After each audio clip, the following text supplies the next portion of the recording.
But we're not attending to make sure that our children have a future.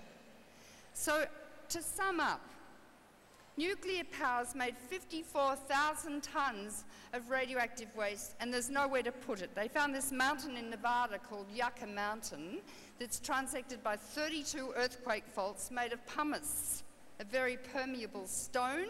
They've spent $9 billion. It's not going to work. Harry Reid has said over his dead body, does 54,000 tonnes of radioactive waste get stored in Nevada? So there's nowhere to put it, and the cooling pools next to your reactors are getting fuller and fuller of radioactive waste, and they keep making more. Why are they doing it when it's not a profit-making organisation, when it creates global warming, and it will over time?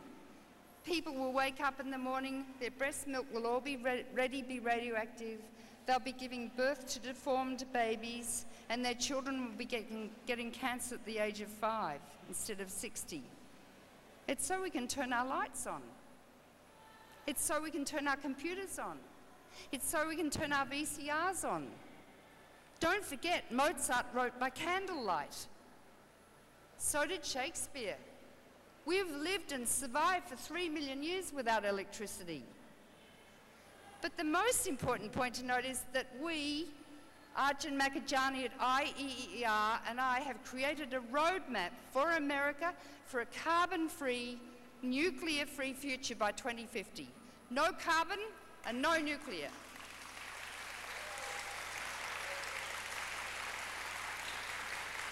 It's a 267-page study, most intricate, beautifully done, economically, technologically.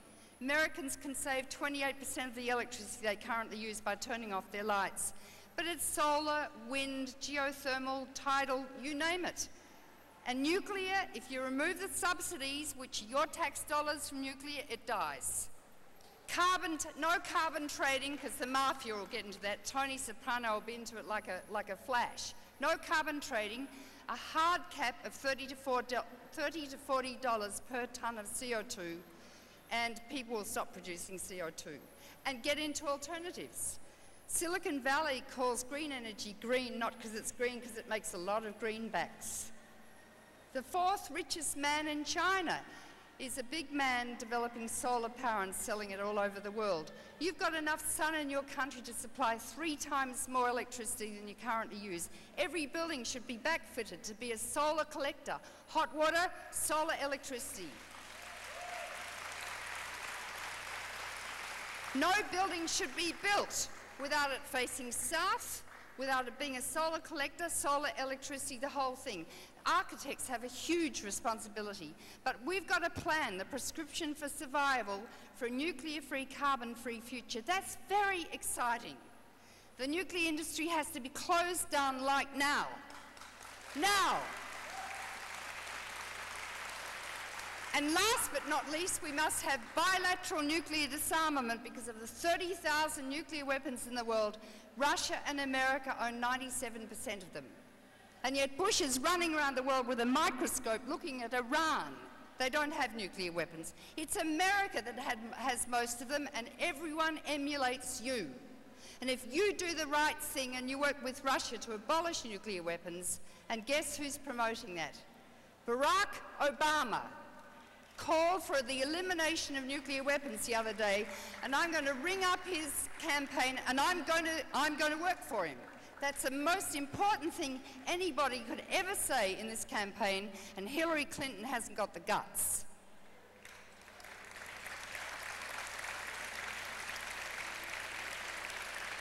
If we have a nuclear war tonight, which could happen, doesn't matter, we'll all be radioactive atoms in the stratosphere.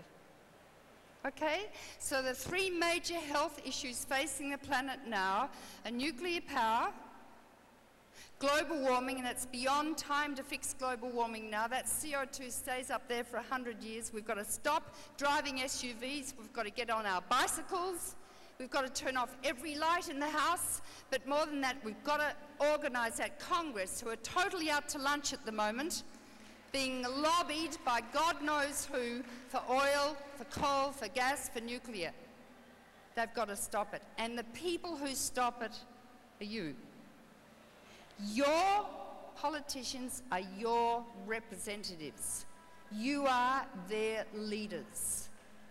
And when we organised the Freeze campaign in the 80s, remember 80% of Americans supported the end of nuclear war and nuclear weapons, I would go into Tip O'Neill's office and he would come off the House floor, he was chairing the House, and say, "What can I do for you, doctor?" Because 80% of Americans wanted an end to the nuclear arms race. And we bloody well did it. We did it, you and I. I met with Reagan for an hour and a quarter in the Oval Office, in the White House, holding his hand because he got very uptight and I had to establish a doctor-patient relationship with him and settle him down. And I talked to him about nuclear weapons, about which he knew nothing. Didn't know numbers, figures, data, technology. And I thought I'd had no influence. But then he started to say nuclear war must never be fought and can never be won. And he started working with Gorbachev. And together they met in Reykjavik in '87 and they almost agreed to eliminate nuclear weapons. It can be done. And every single one of you can be as powerful as the most powerful person who ever lived. More powerful than Henry Kissinger or Dick Cheney. I came to this country as a young female doctor saying I'm going to close down nuclear power, which I didn't, but get rid of nuclear weapons. And I was an alien. People said, "Who are you? You're an alien, you're naive." But it was the naivety that led me forward and the passion. We are now physicians, all of us, you and I, to a planet that's in the intensive care unit, critically ill. But we can save it. We've got the answers. All we have to do is get off our bottoms and our couches and get out there and fix it.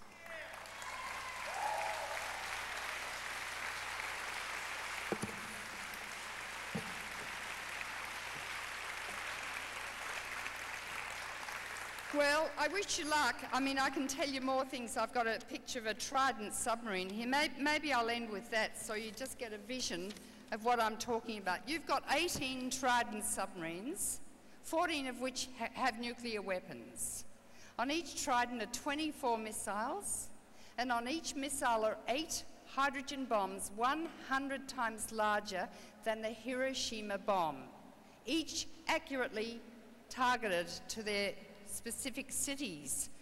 And don't forget, 1,000 bombs can produce nuclear winter and the end of life on Earth, and there are 30,000. So I need 5 volunteers, you, and you. Come on, up on the stage. And I'm going to show you a Trident, so you get a visual impact of the enormous madness, nuclear madness that I've been talking about and what you have to do. Okay, stand in front. Yeah. You hold one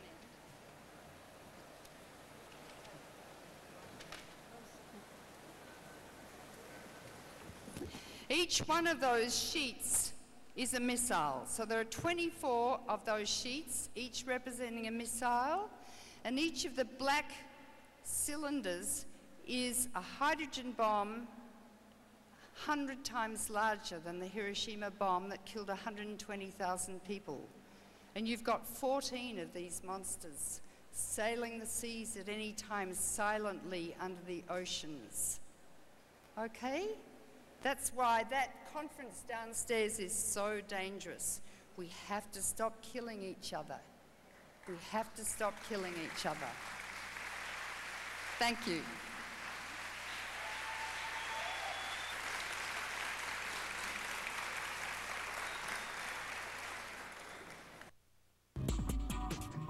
Fault lines are the lines of